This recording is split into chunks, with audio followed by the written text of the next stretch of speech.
For the 50th problem on this first ACT practice test, you can find the volume of an irregularly shaped solid object by completely submerging it in water and calculating the volume of water the object displaces.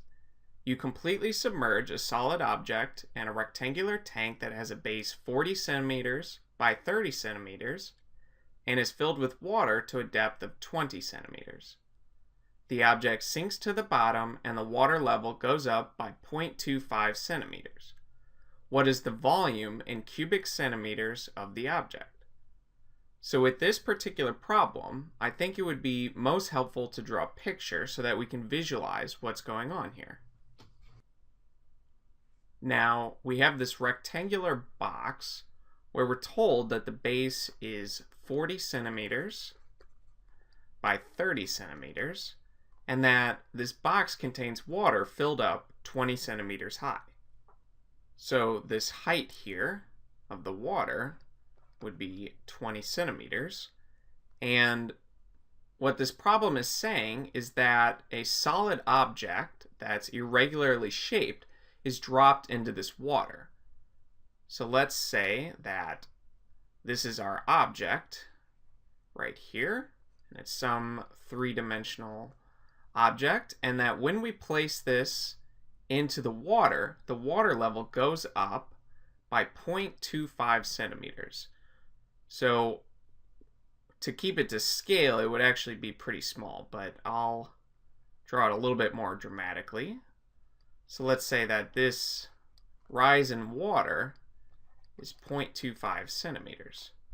So basically, all around, the water level has gone up by just a little bit. And to calculate the volume of this object, this problem is basically saying that the rise in water level, whatever this new volume is that the water level went up, that would be equal to the volume of this object.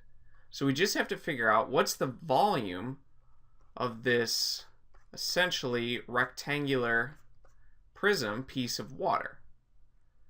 So to find the volume of this, we just have to multiply the base times the height.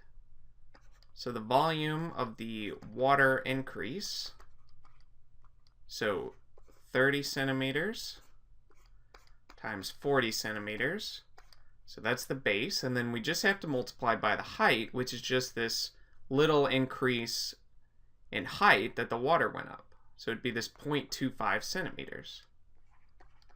0.25 centimeters. Now multiplying this all together, 30 times 40 is 1200, and multiplying 1200 by 0.25, or essentially dividing 1200 by 4, would give us 300. And since we're dealing with volume, and since we have centimeters multiplied by itself 3 times, we're dealing with centimeters cubed, or cubic centimeters. So our final answer for this problem is this letter F, 300.